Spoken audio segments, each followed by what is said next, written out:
Welcome to the Birmingham Business COVID-19 question and answer session. Justin Varney, Director of Birmingham Public Health, is here with us today to talk through some questions. It's great to see so many registrations. We've had about 135 people sign on to this session, which is brilliant. So just to let everybody know, we are recording because we do plan to share this for other businesses who have been unable to join us. And just a few other housekeeping rules before we get going. So if you can stay muted and turn your cameras off, that would be great. Just to help with bandwidth and keep things flowing nicely. Sometimes keep turning your VPNs like NetMotion or Cisco can help. So if you have got any of those on, you can turn those off. That would be great as well. And throughout the presentation, Justin will be talking through a few topics or touch on a few topics, the current situation in the city, keeping COVID safe as a business, the implications of test and trace, and the new COVID alert levels that came in last week. So if you've got any questions throughout that section, you can use the chat function in Zoom and make sure you're sending the question to everyone so that all of the audience can see. That would be wonderful. And I think that's all really. So Justin, over to you. Great, thanks Mel, and hi everyone. For those of you who haven't met me before, I'm Justin Varney. I'm the Director of Public Health for Birmingham City Council. So I'm going to take you through a little bit of a presentation that we've just published that we use at our local outbreak engagement board, but it gives you a bit of sense of where we are on the numbers and some of the pattern.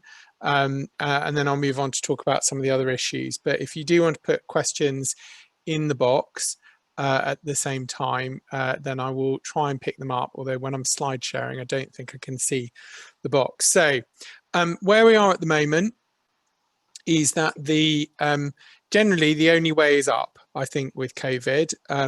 And the reality is that Birmingham is progressing slower than many other areas. This is the data that was published yesterday. It's updated each day. And what I would say is if you are going to look at the numbers, please pick one day of the week to look and look at the same day every week, because you will see that numbers go up and down over the week, and that's really a reflection of the way that people test. So more people test during the weekdays than test at the weekend. Overall, our testing rate fluctuates a bit, so it dropped a little bit.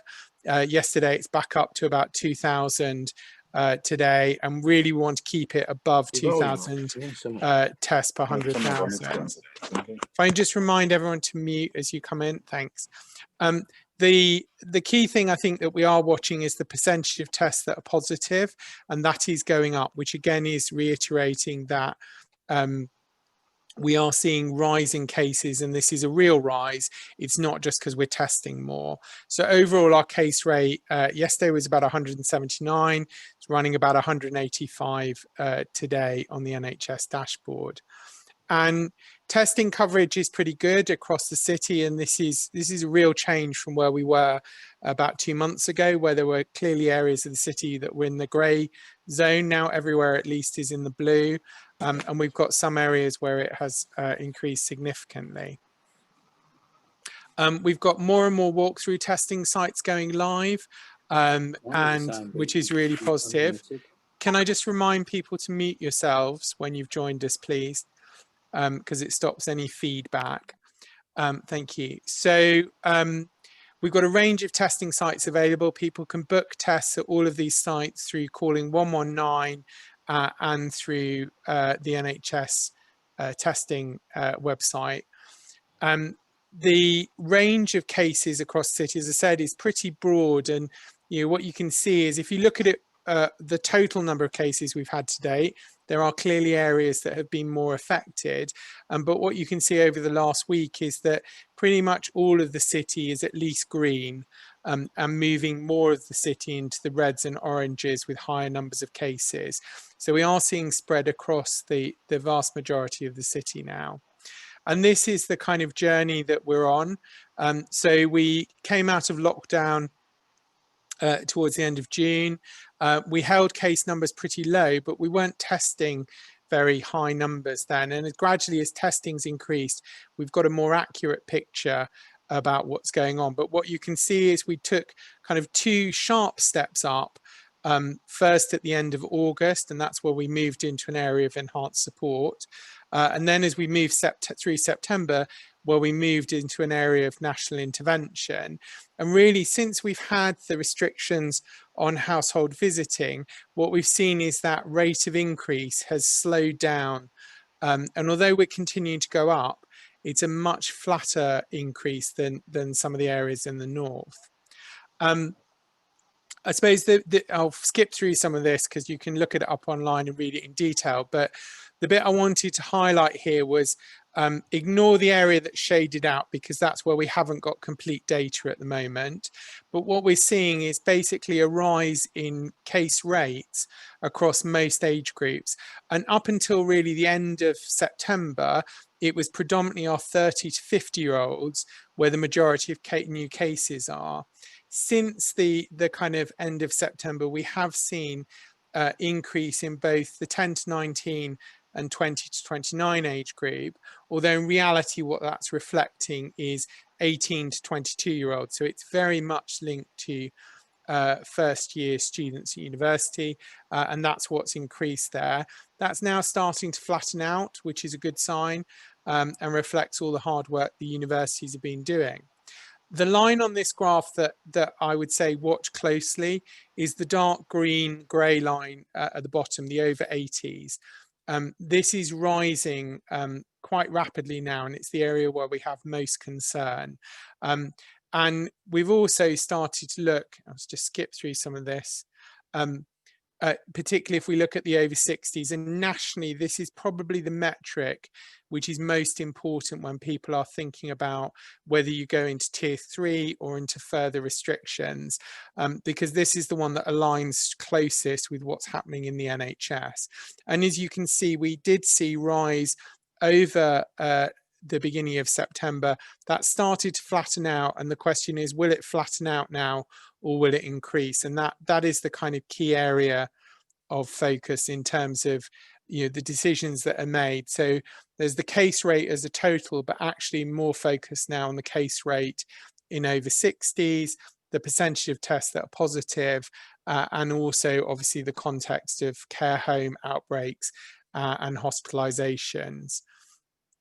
The other thing I do want to just highlight is when we look at ethnicity, we've seen quite a shift. So really through most of the outbreak, our Asian community has been affected more than other communities. But since we've had the restrictions, what we've seen is numbers starting to come down in our Asian community, or at least stabilize, but we have seen quite an increase in numbers in our white community. And when we look at that as a rate, what you're seeing is that after that restriction on household mixing, we saw case rate start to fall in our Asian community. But unfortunately, what we see is continued increase in our white community, and that is of concern, in terms of the pattern of the spread now. And if we look at it by age as well, the majority of the elderly who are becoming infected at the moment are from our white community. So there's really important that we put as much effort into engaging those communities as we have into engaging some of our ethnic communities.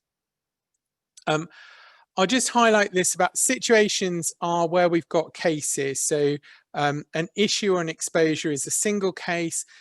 Outbreaks or clusters have multiple cases. It's more than 2 that are associated in place and time, so usually within 14 days of each other.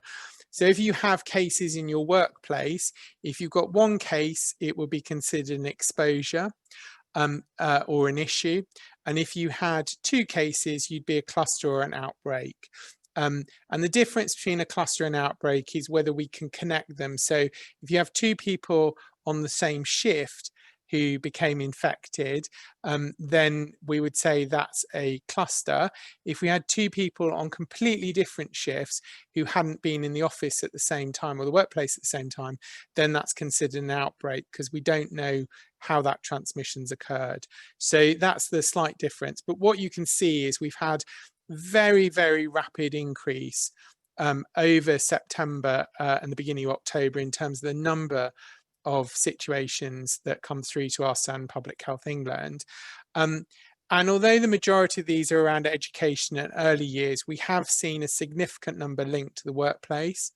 What we're seeing in workplaces is a couple of things happening. So car sharing is a particular issue, and I really encourage everyone to please remind your staff not to car share.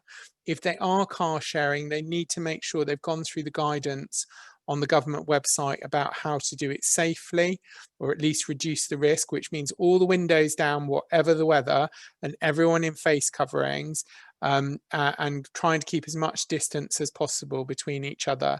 Car sharing is really flagging as a particular issue of spread in workplaces. Similarly, using things like coaches or minibuses to transport staff. So shared vehicles, private vehicles is an issue. The other thing we're seeing quite commonly in workplaces is staff are very good when they're dealing with clients, and they forget when they're with each other. So popping into an office for a quiet chat and clearly not keeping the distance, doors shut, it's those kind of things where we're seeing spread.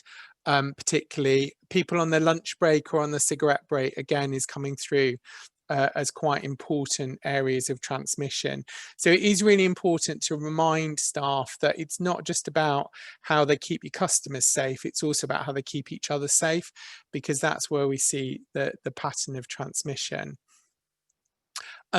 I'd share this one, it's in the slide, you can look at it in more detail, but Birmingham's in the red box, and this is map deprivation against the case rate, and it really highlights actually all the hard work that you guys and everyone else in the city has been doing, because actually the West Midlands is performing much better than you would expect given the level of deprivation that we have. And if you look at Birmingham, matching to areas of similar deprivation like Manchester or Liverpool, we have a much lower rate, and that reflects actually how good the response is locally, that we're managing the situation well. So I'm going to touch now briefly on the escalation tiers before we go into questions, and talk a bit about kind of the three national tiers.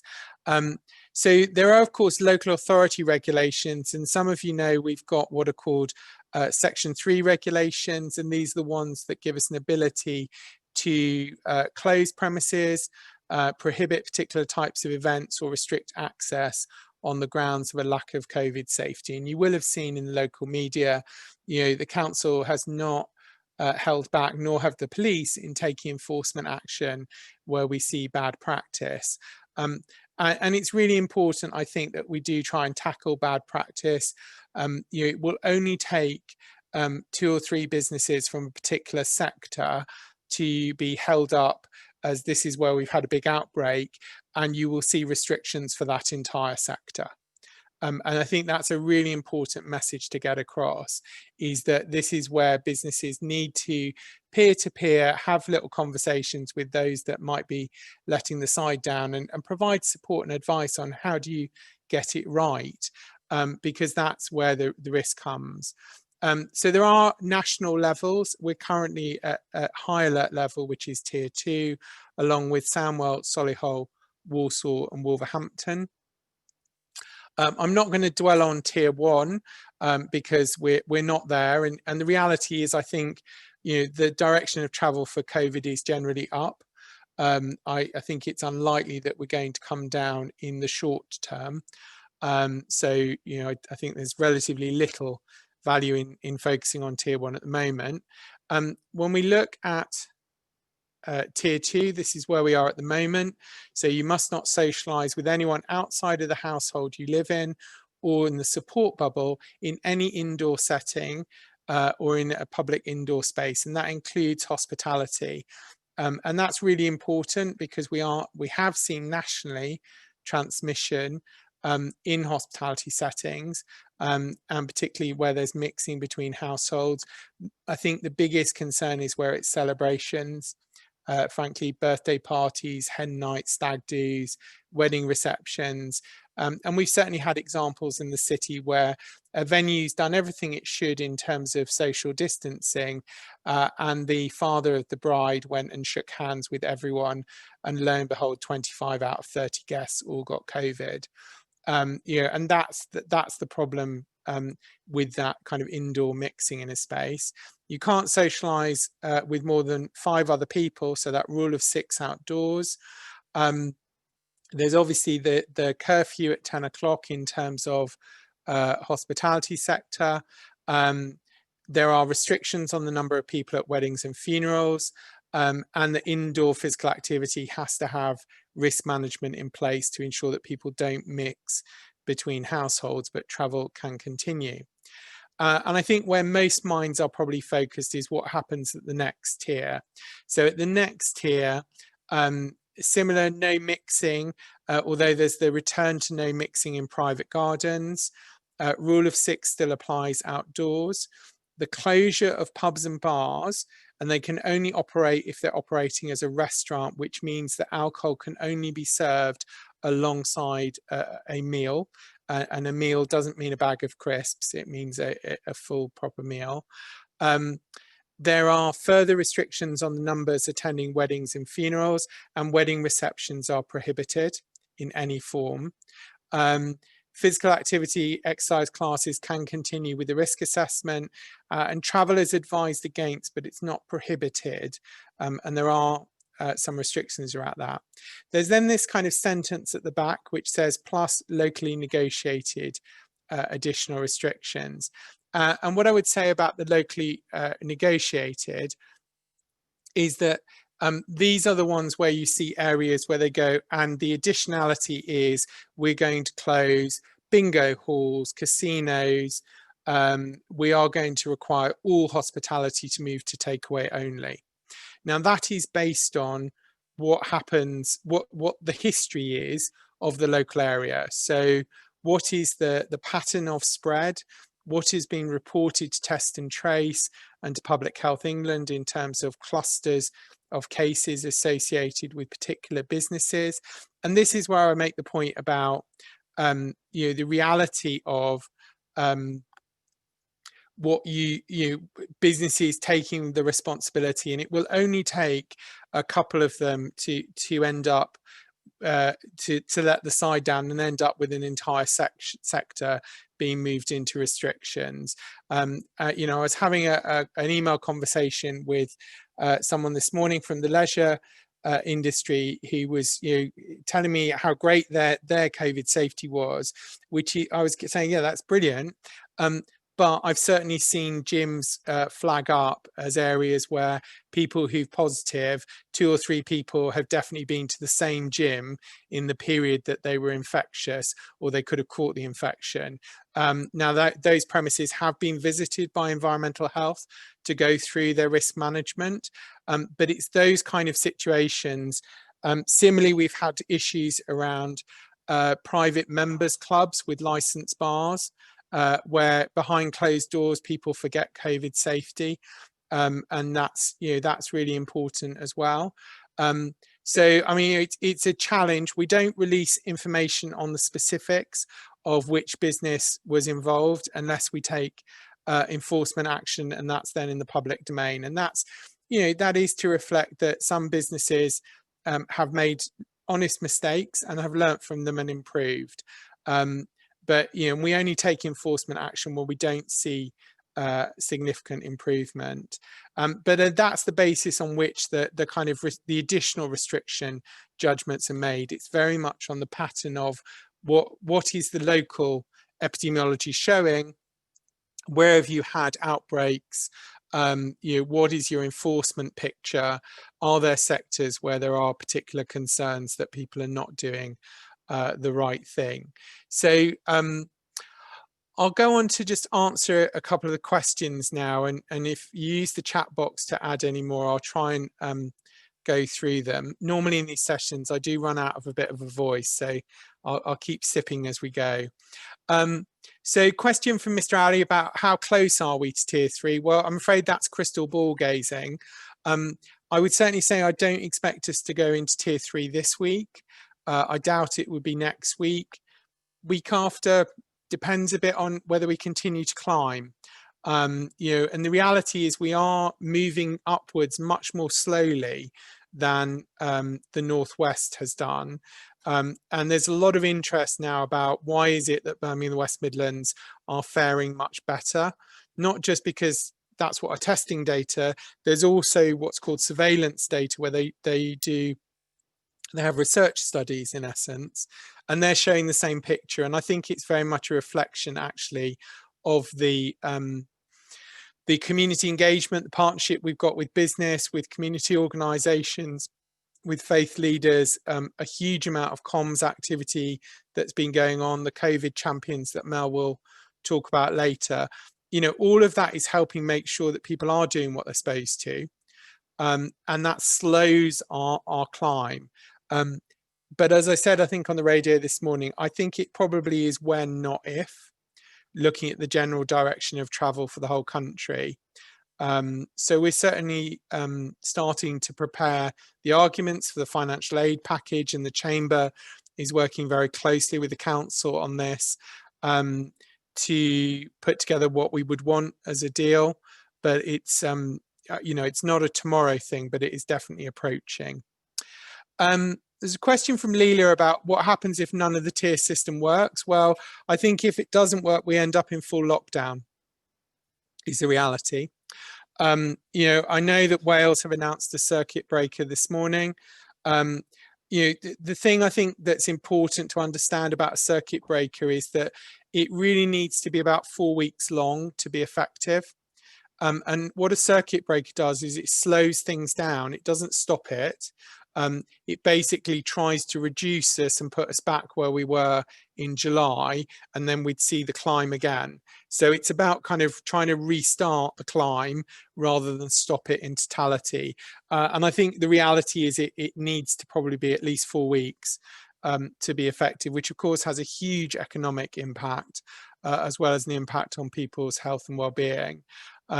So we'll see where that goes. I mean, I think the thing that is most likely to push for a full lockdown stroke circuit breaker is the ability of the NHS to cope with the patient influx. So we are seeing an increase in patient numbers. It's slightly different from last time because we're better at treating COVID. People are testing for COVID, so we're much better at knowing whether someone's got COVID or not. And so we're seeing slightly lower numbers of people dying, but it's a small reduction rather than a big one. What we are seeing is they're staying in hospital longer. So all of that's adding to the pressure on the NHS. And that ultimately is the kind of tension point that the government is most concerned about. Karen asked about, am I confident that clear and concise information is being relayed to the public to ensure they understand what's expected of them? Well, I think there's quite a lot out there, and certainly from a council point of view, we've commissioned some media partners. We're working with radio stations that specialise in non-English languages. We have obviously the COVID community champions as another way of getting information out. We've had the No Bull campaign. I mean, you know, it's pretty much everywhere in terms of what you should be doing. And, you know, it is very hard to get everyone, but it's also important that retailers and businesses make sure staff know and customers know. And that's about signage. It's about having the conversation. If someone comes in without a face covering, just going, are you aware? You know, you do need to. This is now, you know, important thing to protect you and protect us, and help getting that message across. Mark asked about sharing the data about cases. So we can't at the moment. We can't share specific data. We are publishing what we can put in the public domain as we go along. In terms of what percentage of contacts link back to different sectors. And you know, one of the challenging bits is getting people to engage with test and trace. It's really important you encourage your staff to engage, because actually if we miss those connections, I think that's one of the things that you then start to see more and more spread. And if you look at some of the outbreaks from a couple of months ago, you think of the big outbreak in the factory in Sandwell, for example, it's because individuals weren't engaging with the test and trace system. That it took quite a long time to work out where the spread was happening. And by that time, 50 or 60 people had become infected. So it had really mushroomed up.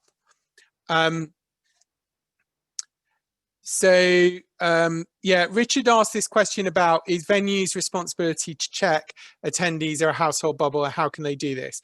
I mean, we've got to be pragmatic about this, around saying, you have to ask people, and if they lie to you, they lie to you. I don't think you can check the bank records or their utility bills. I think there is more that government, and we're certainly doing as well, on to the public about going, you're putting the business in a difficult position. If you lie to the business and there's an outbreak, the person that suffers is the business owner. And actually that, you've got to own that as a customer. Do you want to see your favorite restaurant closed down because you decided to not do what you're being asked to do? And I think that's an important point to get across.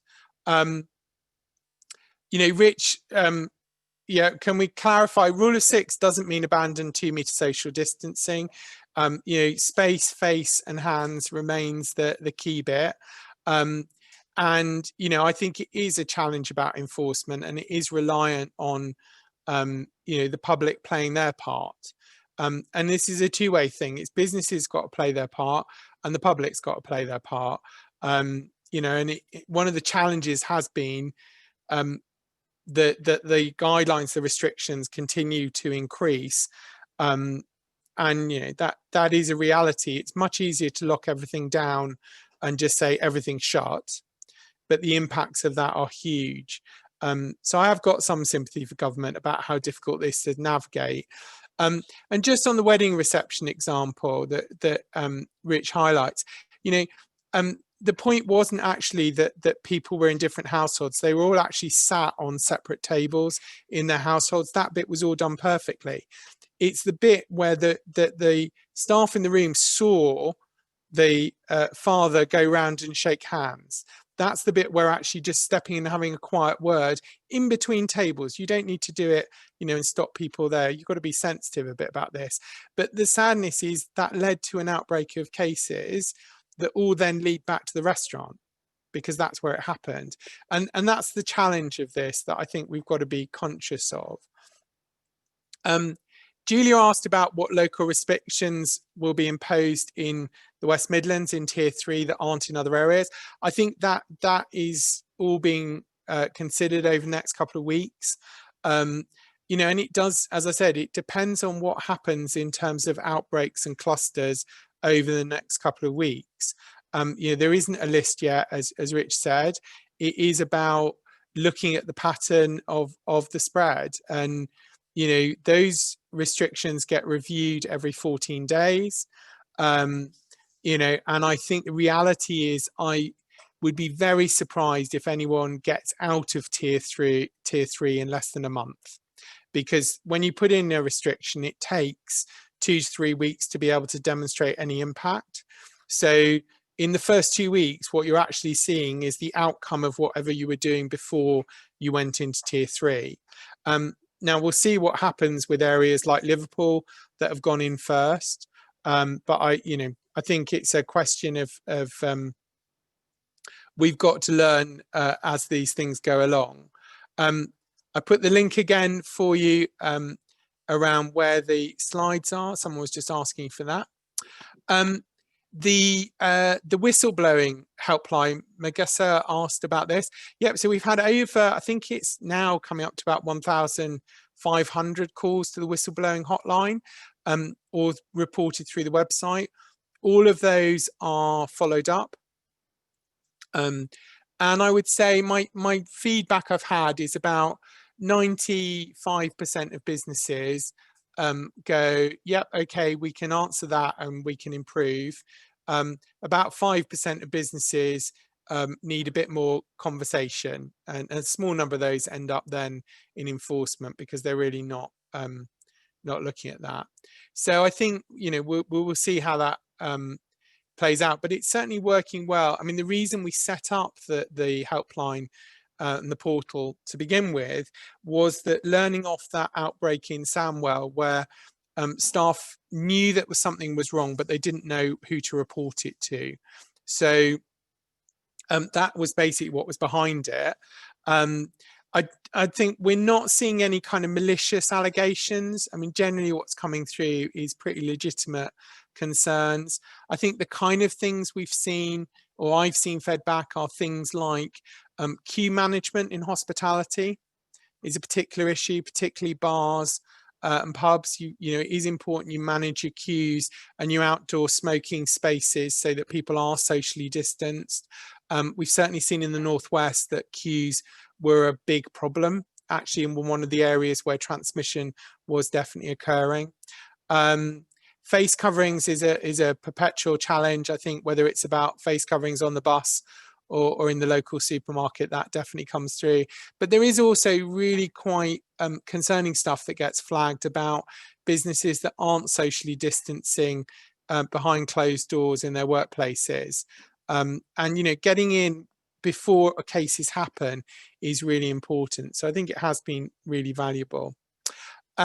Magin asked about what do I think gyms will do. So the recommendation on whether we do or don't close something is very much based on, are we seeing evidence that it's causing transmission? So we have seen some linkage in some gyms. You know, I think it's really important that gyms really get on top of their infection control and their risk management. Certainly, you know, one of the independents close to me over the weekend, you could see people queuing up the staircase to get in with very, very little social distancing. And they might be socially distancing in the gym, but they were being queued down a staircase to get in, and that wasn't being managed. So, you know, I think this is about a bit of internal peer-to-peer. You've got to keep your house in order, and if we see clusters, then there will be very little choice about taking a sector in. You know, and that's what will play out. I think Tracy asked about hotels. I haven't seen any clusters linked hotels, either locally or nationally, to be honest. Certainly not in relation to customers. So I don't think there would be a recommendation for hotels, hospitality in that context. I mean, clearly hotels are being hit hard. And one of the things that the leader's been very strong on is saying, you know, we need financial aid at tier 2. Let's not wait till tier 3. And also we need to recognise that there might not be a travel restriction that's explicit, but there is an implicit one in terms of what public think they can do, and that will be hitting hotels very hard at the moment. Agassa asked about, has there been extra funding for enforcement and police? There isn't extra funding in tier, no, let's get this right. There is extra funding. It didn't come as tier 2. It came as a kind of general extra funding that has literally just come through in the last couple of weeks around additional capacity for enforcement. That's particularly around the local authority side of enforcement, but colleagues in the enforcement team are working closely with the police, and that's to support things like COVID marshals, but it's also supporting potentially additional officers to support enforcement out on the street as well. So there's an ongoing discussion, but there has been some additional money. I'm not going to quote the number because I'll get it wrong, but it's certainly in the hundreds of thousands coming to Birmingham for that. Julia asked about low levels of safety in off licenses after 10. Yeah, so the sale of alcohol and particularly what happens on the street after 10 o'clock is an area we've been raising with government over the last week. You're particularly concerned about street drinking behaviour. And there is already some stuff in place where we need to step up the enforcement. So I think that is an important thing to flag, and we are looking at. Layla asked about shopping in the run up to Christmas. I know it's coming really fast, and it's scary how close Christmas is. I think the big restriction is on, you can go shopping, but you can only go with members of your own household or people you've got a support bubble in. So, for example, I can't go down to London and meet my mum and take her shopping for Christmas because we're not in a support bubble. My mum and my dad live together, so we can't form a support bubble. So I think that there's that aspect of shopping which will be hit a bit, of that kind of shopping as friends or as family is not allowed at the moment. I think the flip of that is that people may well overspend this Christmas to make up the fact that they can't come together. So people may be more generous in their present buying. Not sure. We'll see how that plays up or plays through. So Majid asked about support for the bids. So I know that there's a discussion at the moment that is happening between enforcement and the bids, exactly on the basis of particularly the model of COVID marshals and how that might play out. Part of that is about potentially also putting in some resource so that the COVID marshals have got some additional stuff to be able to give people, because having a conversation about why you're not wearing a face covering when someone hasn't got one with them doesn't really help. But if you have a conversation that says, you need to be wearing a face covering, here's a free mask, that might make it a bit better. So I know that conversation is happening. So I'm just reading down now. Karen, right, so Karen's asked two questions here. One about if you challenge someone who comes into premise and refuses to wear a face covering, stating their reasons are personal and they have no right to ask what to do. So I would say, can you show me the badge? So the Department of Health has a free badge that people can download on their phones or they can print off. Now, in order to do that, the person must have kind of logged it, and they're making a kind of public statement that says, I'm exempt from wearing a face covering, I meet the criteria. So I would say, if you're someone that's exempt, have you downloaded the Department of Health badge, or have you got it? Can you show me it? And if you haven't, here's the link, please do it now, because it's that little bit that says, actually, if you have got an exemption, the badge is free, download it and show it. And I think that would be my kind of advice. But of course, we don't want staff to put themselves in positions of danger. So, if someone's aggressive, step back. I think premises do have a right to say, well, actually, if you're not prepared to show me the badge, don't come in. But that's, individual decision for premises. There are reasons why people are exempt, but as I said, there is a free badge that can be downloaded from the Department of Health website onto a mobile phone or printed off. And I've seen people turn them into lanyards as well. A lot of people who have exemptions because of their disabilities have been doing that, and I think it's a really sensible move. Someone's asked about face shields. Okay, so visors are not acceptable replacement of face coverings. Your face covering has to cover from your nose to under your chin. A visor does not do the same thing. It is basically not doing anything. And visor, all it does really is protect your eyes from someone coughing or spitting into your face. So it is not doing the same thing as a face covering. And it's really important point to get across. Unfortunately, I have seen some shops in the city centre where I live where staff are wearing face visors. I know it's more comfortable, but it is not doing the same job.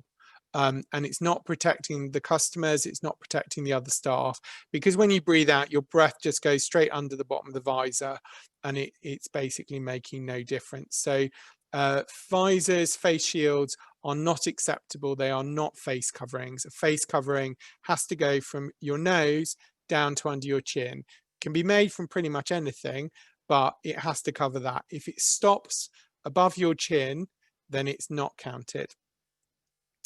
Leela's asked about, should we encourage people to start work from home where possible? Yes, that is part of the tier 2 guidance.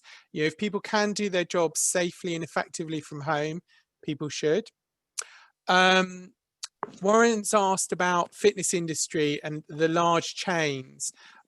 Yeah, it's a real concern to me, to be honest, is particularly some of the larger chains. And, you know, the reality is that you know, that is being raised nationally of concern.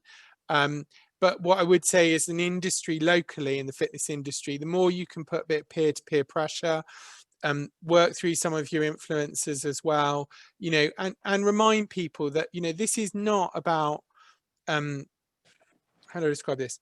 This is, you know, this is as serious as fire safety.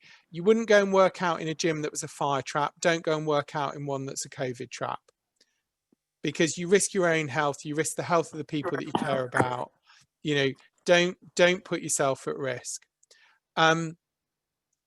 Okay.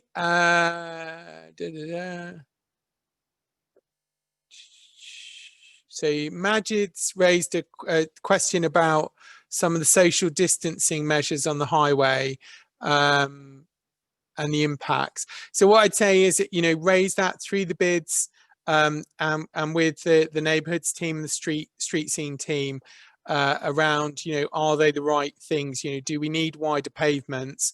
And the practicality of that. I mean, I think they're open for discussion. Okay. Okay, so Magas has asked about half-term weeks, and you know, the I think it is a concern. Obviously, half-term people want to find things to do with kids when they've got them at home. I think the key thing is, you know, the more you can do outdoors, the better. So I think there is a bit of a let's pray for good weather during half term, because it will make everyone's life a lot easier. You know, and the important bit, of course, is keeping in mind that those children live within their household. So it doesn't actually change much, provided they stay in their bubble. Where it will potentially be a risk is things like soft play provision. You know, where children can interact, and if that's not carefully managed, that could be a space where infection could spread. But we will be looking at the data. But what I would say is, you keep in mind the data takes several weeks to come through. So if you're infected today, you may not develop symptoms for 3 or 4 days. Then you get a test, then you get your result, then it gets on the lab system. Then I finally get told about it up to about 7 days after you had the test. So there is quite a long time delay. And the reality is, I think there is going to be a lot of messaging coming out from national government of things like Halloween and bonfire night, because obviously we are concerned about transmission there as well. And great to see Mel's posted the link about face coverings, and Steve's posted the link about exemption badges. So I think I've covered pretty much all the questions through there. So I'll pause for a second just in case there are any more that people want to raise. But I've tried to cover off pretty much everything that I can. Just while I give it a minute or two for anyone to put any more questions before I hand over to Mel, I'll just touch briefly on two things. I want to talk a bit about isolation, and I'll talk a bit about vaccines. So isolation, just to be really clear, once you have symptoms of COVID, so high temperature, new continuous cough, or a loss of sense of smell or taste, and it doesn't matter what age you are, those are the symptoms. Any one of those three, you should be isolating with your household while you get a test. And you should isolate until you get the result of your test. If the result of your test is negative, great, everyone can go back to normal. But if the result of your test is positive, you isolate from 10 days from when your symptoms started, and your household has to isolate for 14 days from when your symptoms started. Your household only gets a test if they've got symptoms. There is no point testing someone unless they've got symptoms if they're a household contact. You can't reduce their isolation. 14 days is 14 days. So there is no point asking members of staff who are isolating because they're contacts to get tested unless they've got symptoms. They still have to do 14 days. Now, starting this week, the council is going to be writing to people who test positive to explain this and reiterate it, also to remind them that there is now a fine for people that don't isolate, and we will be following up and calling people to offer them support, and that's partially to check in on their welfare. It's also, of course, a little bit to check that they're there, but it's also to help them if they need financial aid, to help them understand that the aid package is there to help them if they need it. So that will be starting over this week, but it's really important that employers support us in people isolating, and also highlight for those who are on lowest wages that there is financial aid available, and there's information on the council website on that as well. In terms of the vaccine, the reality is we've backed a couple of different horses nationally. So there are several different vaccines that have been the government's pre-ordered, and they're all going through trials. The NHS has done the logistics operation to plan for how it would deliver the vaccine, dependent on whether it's a single dose, two doses close together, or two doses far apart, and also taking into account whether the vaccine needs to be kept in a fridge or not. Because actually just planning that bit is quite complicated, let alone then the IT systems and how you would actually deliver it and inject hundreds of thousands of people.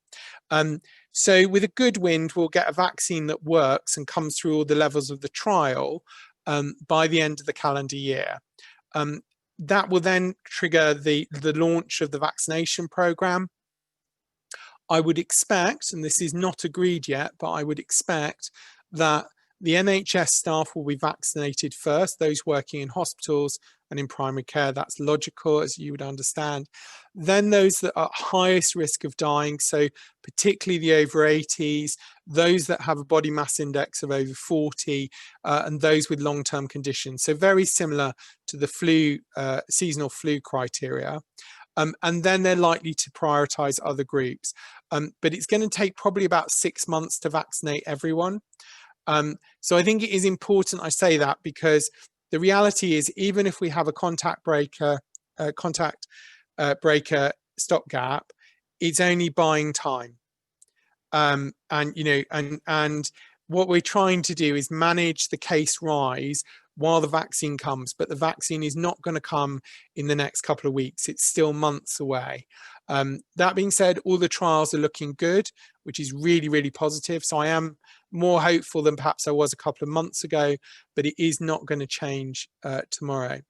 So I'll just pick up the final final couple of questions in the chat box. So question about Leela about free activities for families. Good idea, Leela. It's something I'll pick up, or get Habib and Mel to pick up with the children's team around what's available and how we can help promote that. And Steve's helpfully put the link in the box about what's going on with the vaccine trials. So you can sign up to be part of some of the trials, but you can also go through to the NIHR page, which explains a lot more about why there are multiple levels to this as well. So hopefully that's helpful. So I think if I finish there and perhaps hand over to Mel to talk for the last little bit about the COVID champions, and I hope that's been really helpful to everyone, and good to see so many of you on today. And just before I finally hand over to Mel, I will just want to say a really honest thank you. So many of you are engaging with us, working with us on how we can support businesses to practice safely. The Chamber has been superb in supporting us. And particularly also the Asian Chamber of Commerce. I really want to give a shout out to the BIDS as well, working in partnership with us. We are faring in this storm much better than expected, and that's down to what you guys do every day. And I know it is hard, I really do. Many of you have shared the stories of your businesses, the impacts. I see it. I live in Birmingham, I see it on the streets as I go through.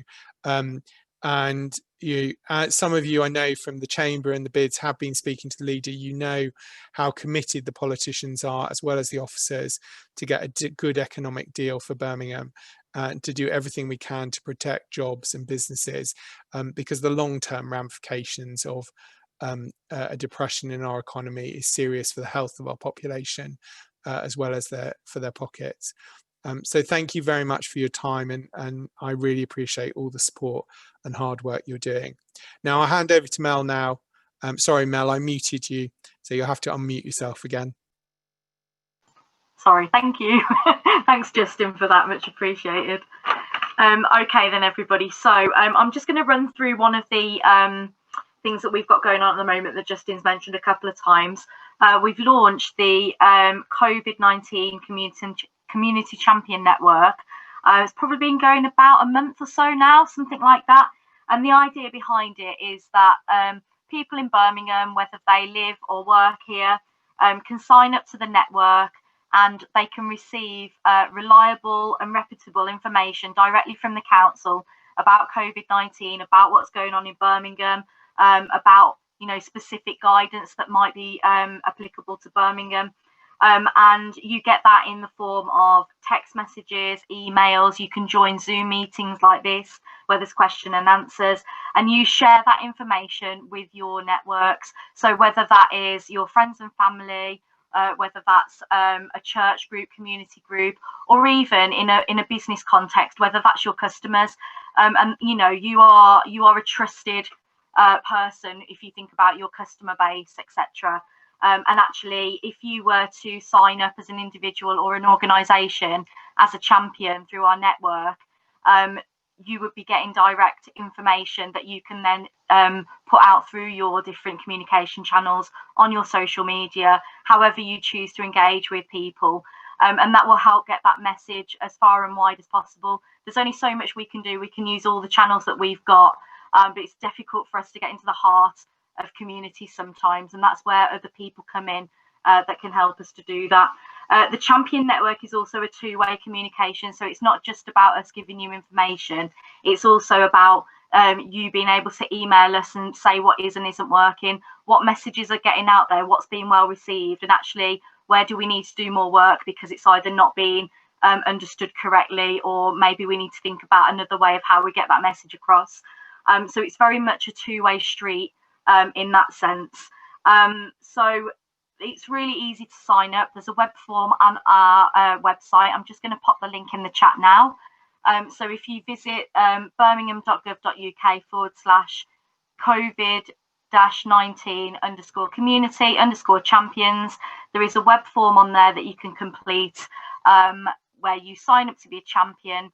And we will then add you to the mailing list, add you to the text list, and you can start receiving information within days usually of signing up. And that's about it really. I think that's everything that covers the Champion Network. So thank you for joining us this evening. We've got lots of people online, which is great. I think we hit 85 odd people today, which is really good.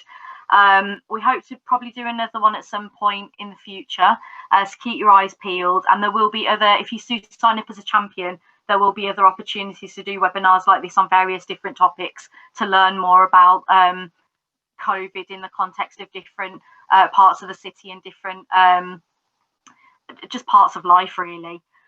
So thanks again for joining. I'm going to end there on account that we're done and dusted, and I don't want to keep anybody longer than we need to. So stay safe, everybody, and get in touch if you need any information. Thank you.